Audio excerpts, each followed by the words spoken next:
Hey, and welcome to our channel. In this video, we're going to be sharing our 2021 housing market predictions. Stay tuned.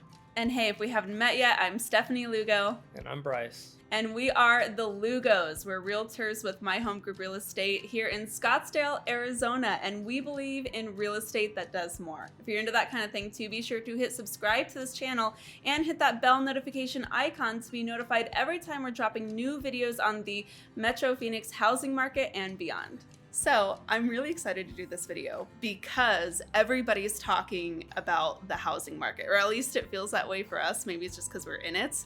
But I know that between the two of us and the clients that we've been working with, we're hearing a lot of misconceptions around the housing market, the economy, all the current events, and what that means for the real estate landscape in 2021. And I guess I thought that we would just start with, is the market going to crash? Because we're hearing a little bit of that, right? The market just seems to be going up, up, up, and up. And the last time this happened, we all know how that ended. So I would pose that question to you.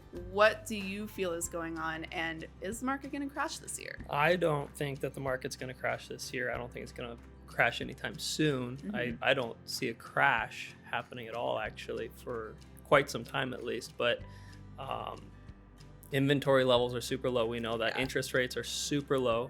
We know that. And buyer demand is super high. So unless there's something outside of real estate that takes place. Totally unforeseen. Yeah, I just don't see the real estate market crashing. Not anytime soon. Yeah, I agree. And I think that it's helpful to think about the last crash, because this is like, it's almost like PTSD from the last market crash that creates this concern of like, well, when is it going to come down? And yes, what goes up must come down. But I think it's helpful too to compare the what's going on now with what happened last time. And like those two factors, there are so many factors involved that create such different situations that will ultimately manifest much different results. I think then there were different lending practices than there are now. Yeah. Anybody could get a loan, it seemed like back then. Now you have, it's more steps involved. Mm-hmm. I think back then I was getting out of high school and I was pre-qualified for a home immediately. And you were like 18. I was 18 and I was pre-qualified, and then, I don't know what happened, but I decided not to proceed and didn't buy a house then. So can't quite do that right now, not for what I was buying then. So it's just a whole different, there's different lending in place right now that has prevented that. I agree. Lending for sure. The other thing that we look to often is supply. And in the last crash, there was a glut of inventory. Like there was just so much overbuilding going on, and people were buying multiple homes, but no one was actually residing in them, meaning like there were fewer people actually paying mortgages, and those who were paying mortgages couldn't afford them anyways. Yeah. But the opposite's happening now. Yeah, we have low build right now. Actually, most builders are having to lottery off homes. So there's so many buyers that, you have to go fill out a lottery, basically like a ticket in a sense, to be drawn in order to buy a new build. And then inventory on resale homes is, as of this morning, like 5,000 total homes in the valley, less than 3,000 when you're considering single family dwellings. Yeah. And I think what's helpful to think about too is like we've been saying for so long that inventory is so low, but if we want to measure it in a way that's like easy for most people to understand, a balanced market means there's like 5-6 months of supply, right? So if no other homes listed on the market today and going forward, in a balanced market, there would be 6 months worth of houses that people would buy up before we ran out of inventory. Right now, I was looking at it this morning from the Cromford report, and it's less than 1 month of supply on the market. It's like 0.7 months. That's crazy. It doesn't even make sense. So all of those things, plus the really advantageous interest rates, which make lending, like financing, really affordable for most buyers. Right. It's going to continue that demand. That shortening of supply is going to continue the rising of prices, and it just kind of doesn't seem like there's an end. Not right now. I mean, prices are continuing to go up. Appraisers are still hitting the mark, but buyers are paying over in those cases when they're not. Right. So, it's the prices do continue to rise as we see it right now. And then with interest rates staying super low, sub 3 for well-qualified buyers. Yeah. You know, I just don't see buying stopping right now. It's crazy. So if you're a buyer, you're listening to this like, oh my God. And if you're a seller, you're listening to this like, oh my God. Like, depending on which side of the spectrum you're on, like you're feeling one of two things. And I want to also just preface all of this, of course, with the fact that we're not fortune tellers, right? Like the market is cyclical. Nobody can like predict exactly what's going to happen. But with those factors considering and you know, the experience that we have in real estate and the data, I feel comfortable with that analysis too. But like, what does that actually break down to if you're a buyer and a seller? I figured we can kind of go through some tips for each camp so that no matter if you're looking to purchase a home this year or sell a home this year, or if you're wondering what it looks like for you to do both, maybe we can come up with some tips to share for someone on either side. Okay, so we know competition is crazy right now. Not a lot of homes for buyers to be choosing from, but there are just loads of buyers out there looking at homes and coming from out of state, renting right now, deciding to buy, leases are up. Tips that I would give buyers right now is just put your best foot forward. So no like messing around trying to get a 5K off. Yeah, I mean, if the home's been on the market for maybe more than 2 or 3 weeks, you might have some opportunity, maybe, but I mean, not really. Yeah. If most homes are going within, it seems like a few days, a week or whatnot, if it's priced, you know, in the right price point, and if it shows well, those homes are going really quickly. So for a buyer, don't screw around. Yeah. You know? How else, because you are really hands-on with our clients who are buying and you're doing a lot of the negotiations, like you're the one making it happen for our clients in those situations. So what other things are you doing? Like once they write their strong offer, what else can you do to tip the odds in their favor? So assume all things are equal between my offer and another agent's offer. You know, when it comes to terms on the contract, something that I'm always trying to do is have conversations with the listing agent, you know, right away. And it'll be maybe multiple conversations. Not going to try to bombard them, but you know, because they're getting hit up from all over the place in this busy market, but I definitely want to connect with them.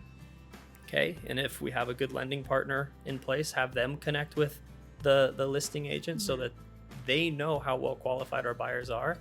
But communication with them is key if everything else is equal. But you know, that's probably the strongest part, is making sure that we're talking to each other. Totally. And I agree. I feel like you specifically have won more than a handful of really competitive situations last year just from having that communication nailed down. Yeah, it's a big part of it, knowing that you're going to be working with another professional on the other side. Yeah, from the agent's perspective, it makes sense. So what about like other contingencies? Because you mentioned like the waiving of the appraisals and the inspections and stuff. What do you feel about that? And like, how would you have that conversation with the buyer who was chatting with us? Well, I would prefer our clients not have to do any of that. Yeah. But how badly do you want that home or need a home right now? I really don't like the waiving of inspections. Because there's so many problems that can come up in a home that we need to find out about, and you don't want to discover it after you've, you know, taken occupancy in the home. Yeah. You know, one of the biggest things might be like a sewer line. If you're not going to look at a sewer line, we got a lot of older homes here, not like old, but sewer lines old enough where the sewer lines are bad. And if you're waiving an inspection, not looking at those, you know, you got a $20,000 repair right there. Okay. So I really don't like waiving inspections. The appraisal waiver, which you see a lot more of, we've had clients not have to fully waive them, but waive them to some extent, like some portion of it, be willing to pay, you know, maybe $10,000 over a low appraisal. We've got a buyer right now who's willing to pay $20,000 over a low appraisal because she wants a home right now. I don't love having to do that, but she wants and needs a home right now, and she's got the funds to do it. So makes sense. Some buyers don't have those funds, you know, and it puts them in a really tough position against everybody else who does. Or cash buyers that are out there, you know, that's always tough too. Luckily, they can waive the appraisal contingency for them. Most of our buyers are not, you know, coming in with full cash. So Yeah, and what I find interesting too is some of these conversations, even if our buyers do miss out on homes, it's not always because there's a cash deal. You know, like financing is so cheap right now that it's not even so much that. It's literally what you're saying, just people being willing to overpay. Yeah, they'll overpay and they'll waive, you know, $25,000-$30,000 on an appraisal. And we've seen it on our listings too. Mm-hmm. You know, it's worked to the benefit of our sellers. Yeah. You know, when we get the buyers on the other side that are willing to do that, it helps our sellers get the most for their home. Yeah, without the stress of having that like renegotiation period right. when the appraisal falls short. One thing that I like to think a lot about too is, and I think this is where you're really good at as well, is just being creative, because something that we talk to our sellers often about is like, it's not always the highest offer. Like that's not always the best offer. It's like, what are the other terms, other ways that you can get creative when you are in a multiple offer situation in order to seal that deal. And one thing that I like to think of is like, you know, close of escrow. Some sellers need to buy. Yeah, just having flexibility. Mm-hmm. So if you're a buyer right now, on every deal we're writing, at least every offer we're writing, we're asking the seller, when is it important for them to close? Yeah. You know, still giving reasonable time for our lenders to do their jobs, title company as well. But, you know, is it 30 days, 40 days? Do they want 60 days? You know, so that that seller can go find a home. We do try to not do lease backs or post possession, but if we had to do it, we're going to do it to make sure that it's convenient for the seller. You know, so whatever we can make easy for the seller, for our buyers, you know, we're going to put that on the table. I love it. So let's flip that script. Talking about sellers, talking about our homeowners, we deal with quite a few listings. Where are we kind of heading in 2021 from that aspect? I think for me, in a really heavy seller's market like this, where there's a frenzy of buyers, demand is up 35%. You might be hearing this, you have a home to sell and you're like, oh, this is easy. I'm going to put a sign in the ground. I'm going to sell my house and that'll be it. But I argue, because it is such a seller's market, it has never been more important to have an awesome listing agent. Yeah, you know, especially if your home is nice, you know, it's a well-presented home and it's in an area that's highly desirable. You're going to want someone who's really able to work for you and understand what they're doing. Yeah. You don't want someone who's just, like you said, putting a sign in the yard and just ready to take on phone calls and stuff like that. You need someone who's got the systems in place. They're organized. You know, they know how to communicate and talk to these buyers agents. They're, you know, not shoving everybody necessarily into your home at once, unless that's what you want, you know, but they are organizing it so that it's good for you and your family and making sure that the transaction is super smooth. Yeah, I agree. And I think that, you know, we've been in so many situations, so many transactions over the last 12 months. I mean, the stakes have never been higher. There is so much risk at play when prices are increasing as quickly as they are. I mean, we'll have conversations with the seller and say, okay, cool, you guys are going to prep your house, you're going to declutter, you're going to do the thing, get ready to list. 60 days goes by and prices have increased almost 10%. Yeah. And you have to very quickly understand that area and be ready to pivot and change your marketing to meet that. It's crazy, right? Like for sellers, they're having a field day. We're having listings where we're getting offers on listings that are like 10, in some cases 25K over list price. At some point, one thing that I think is fair to mention if we're talking about a housing update is like prices can only continue increasing for so long. And I don't think you see that stopping anytime soon. But at some point, like the market does have to shift. So if there was a shift maybe later this year or more likely next year, what does that look like? And like, what do you think it's causing it? Do you agree that it's like probably affordability or?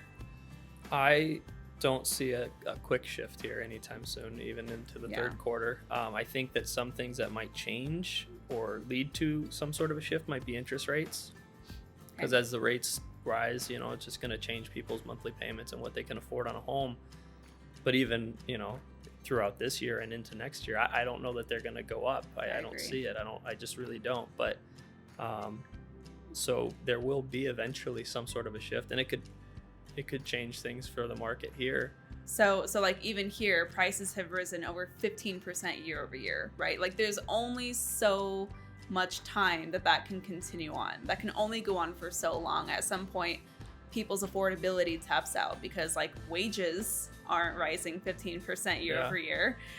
So it's natural to assume that at some point that buyer pool will diminish. Or they're gonna have to start looking further out. Yeah, that's true. Into the Queen Creek area or parts of Buckeye or even further. Or the further suburbs. There's a lot of suburbs that are building up right now. Yeah, because what else do people do? Like there's not rentals, like people can't rent. Rent is rising. It's even higher than home prices are rising. Yeah, it just seems like they're being pushed outward by pricing in order to stay in what would be affordable to them. Other things to factor in that you see rising right now are property taxes have been going up. As these prices are going up on homes, they're rising too. So it's not just that. So then if you were to add the interest rates rising in some capacity, they're really going to be pushing out to further suburbs. Well, it's a weird time in real estate for sure. And I'm really excited because our plan is to do this monthly and recap some of the data that we're seeing, do a quick share on the market monthly going forward. So it'll be interesting to see as things develop over the year. I would agree. So if you're hearing this and you're wondering what a buy or sell might look like for you in the next year, in 2021 or beyond, let's talk, right? We can just hop on a Zoom call. You can book a free call with us anytime below. The link is in the caption, and we can help you find some clarity and confidence in where you're at and where you want to be. Well, thank you so much for sharing your thoughts, Bryce. That was super awesome. Guys, be sure to follow us on Instagram for more day-to-day updates and just see what's going on around here. Thank you so much for joining us on this 2021 housing market update with the Lugos. I'm Stefanie Lugo. That's Bryce. Until next time, we'll talk soon.